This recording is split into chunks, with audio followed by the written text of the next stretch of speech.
Eric was very adventurous. When he started crawling, you'd have to keep an eye on him, as he'd be all over the place. He would speak complete sentences way ahead of his peers. He had all of his milestones early. Started walking around 11 months, chattering very young, speaking small sentences shortly after he turned a year old. He was very healthy, very smart for his age. Eric was around a year and a half the first time I ever heard him say that he had had a bad dream. Eric suffered from night terrors. From the time Eric was born, I never got a full night's sleep. And he started to tell me about how he was in his castle up in the sky before he was Eric. And he met me and his dad up in the castle before we became mom and dad. I remember what color my castle is. It was blue. Up in the sky on a big cloud. I asked him how he got down here to become Eric, and Eric told me that he climbed down a ladder to become Eric. And I asked him how he knew it was time to leave his castle to become Eric. And he looked at me and he goes, well, duh, it was my birthday. As we approached Eric's third birthday, he was getting super excited about it and would ask me all the time to show him on the calendar when his birthday was. Eric's birthday is June 21st. I would tell Eric, this is your birthday, and point to June 21st. And he would say, no, that's my birthday, and point over to June 26th. He would argue that the 26th was his birthday, not the 21st. That he was just irate that that was his birthday. We didn't really know what was going on. Things were quiet for a little while, and then something else happened. Eric's middle name is Cole, and whenever he would say his full name, he would say Eric Coe. I thought he had trouble pronouncing the L, so I would try to pronounce it more clearly. It's Cole. And he said, no, it's Coe. It was my mommy's name.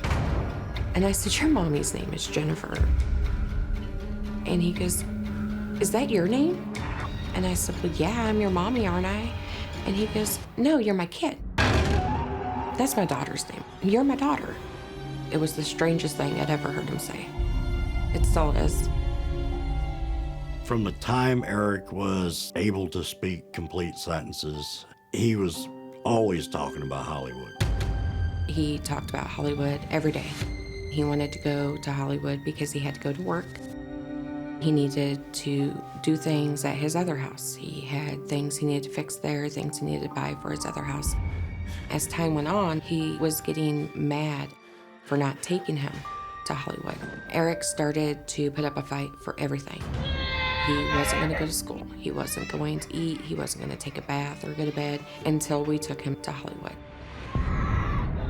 We didn't know if it had come from watching the TV, but he watched a lot of cartoons, and there's not really a whole lot of Hollywood spoken in cartoons.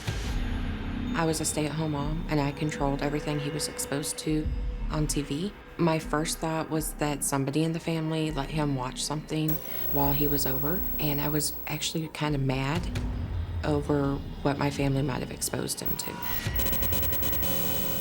And through all of this, his night terrors kept getting worse. He would wake up every night, sometimes crying. And on a few occasions, he would tell us that he was killed. How were you killed? And he would say, I was crushed.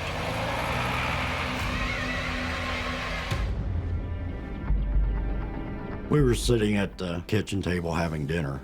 Eric was just in a real Hollywood mood. He's just saying he's going to go back to Hollywood. He's got to go to work. He would keep saying that he has to go to work.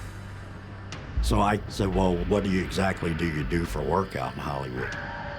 And he said, stuff, like a 2 or 3-year-old would say. Now, what kind of stuff? Were you an actor?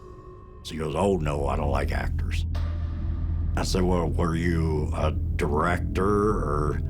And he would just shrug his shoulders. And I said, did you write something? Were you a writer? And Eric goes, yeah, I write movies and other stuff. So James goes, well, did you write Casablanca? And Eric said, no. And I asked, did you write Ben-Hur? And Eric said, no. And then James asked, did you write Gone with the Wind?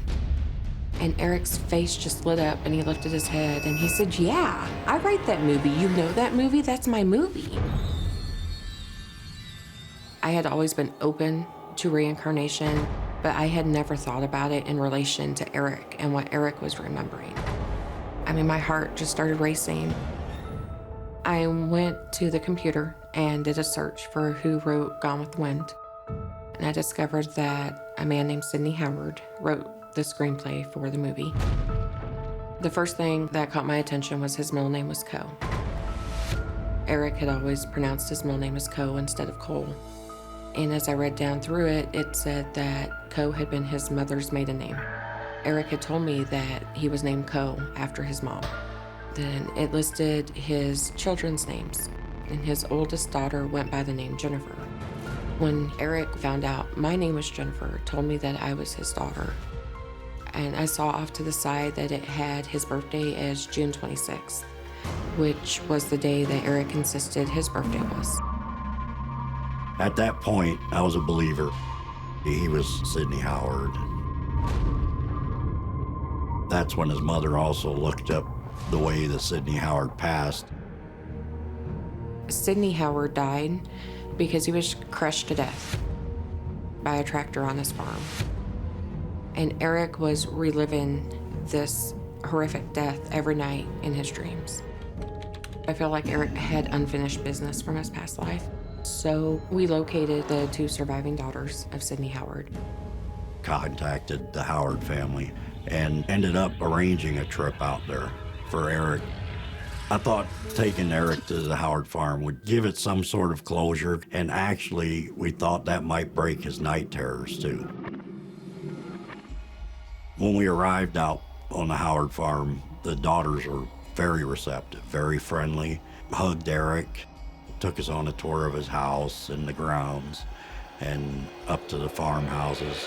Usually Eric is pretty shy when he walks into a new house or there's a lot of people around. So he definitely felt relaxed around there. We were able to tour the cemetery where Sidney Howard was buried.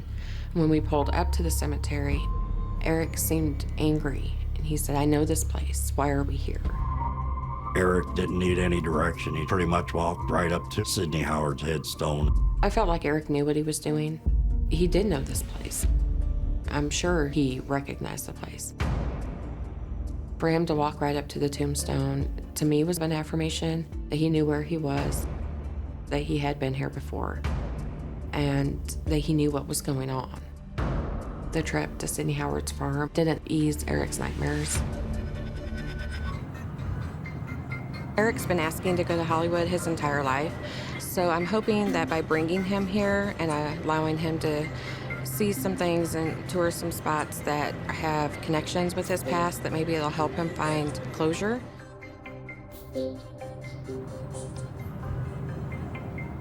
Hi, Eric. Welcome to the Hollywood Museum. I've arranged for a Gone with the Wind expert to give Eric a Sidney Coe Howard tour of Hollywood.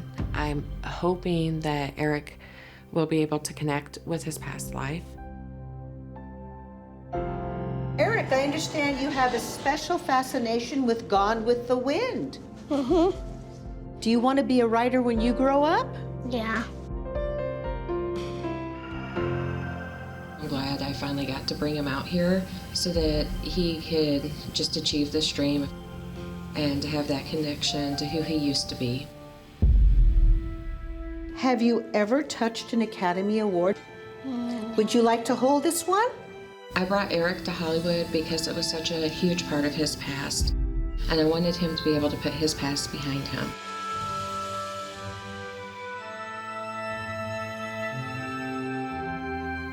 I am relieved that this is behind us. Eric's memories were a huge part of my life and this family for so long, but it's getting further away from us now, where normal is starting to look like life without the memories. Moving forward in his life, Eric has to be Eric. I hope he just does what he wants to do and is his own individual. Since coming home, Eric's been a normal, happy 7-year-old boy. Eric really enjoys riding his bike. He rides it through the neighborhood, up to the parks, and to play with friends. And I think he's definitely going to move forward as Eric now and leave Sydney Howard in the past.